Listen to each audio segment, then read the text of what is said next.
কচু চাষ করে লাভবান হচ্ছেন কুষ্টিয়ার কৃষক। চলতি মৌসুমে জেলার ৫ উপজেলায় ১১০০ হেক্টর জমিতে কচু চাষ করেছেন ৩,৫০০ কৃষক।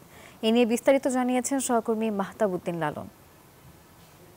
সবজি হিসাবে কুষ্টিয়ায় দিন দিন জনপ্রিয় হচ্ছে মুখী কচুর চাষ।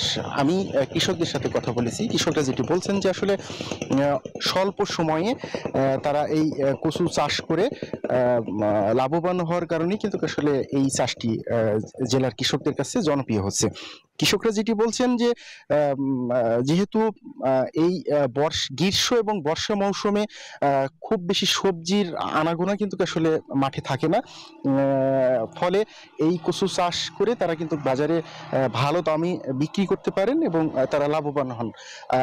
আর কৃষকরা যেটি বলছেন যে এই চাষের ক্ষেত্রে খরচের পরিমাণ যেহেতু একটু বেশি, অর্থাৎ এই চাষ করতে বিনিয়োগ করতে হয় বেশি, যে কারণে কিন্তু অনেক সময় তারা চাইলেও খুব বেশি জমিতে এই চাষটি করতে পারেন না।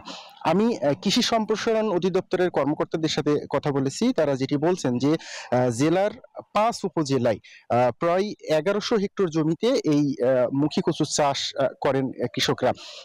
এই চাষে কৃষকদের কারিগরি সহায়তা সহ প্রশিক্ষণ এবং সব ধরনের সহায়তা করছে কৃষি বিভাগের মাঠ পর্যায়ে যারা রয়েছেন, মাঠ পর্যায়ের কর্মকর্তা কর্মচারীরা।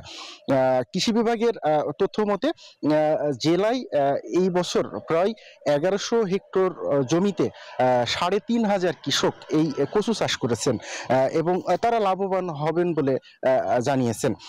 আমি কৃষকদের সাথে কথা বলে যতটুকু জেনেছি, তারা বলছেন যে যেহেতু চাষের খরচ বেড়েছে, সারের দাম বেশি, কীটনাশকের দাম বেশি, সেই ক্ষেত্রে এই সার কীটনাশক সহ আনুষঙ্গিক খরচের পরিমাণটা যদি কমানো সম্ভব হতো তাহলে এই কচু চাষ করে তারা আরো বেশি লাভবান হতো।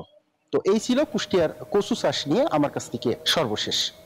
বান্ডেল থাকলে প্রতি সেনমানিতে টাকা বাঁচবে। বিকাশ সেনমানি বান্ডেল কিনে জিতুন প্রতি লেনদেনে।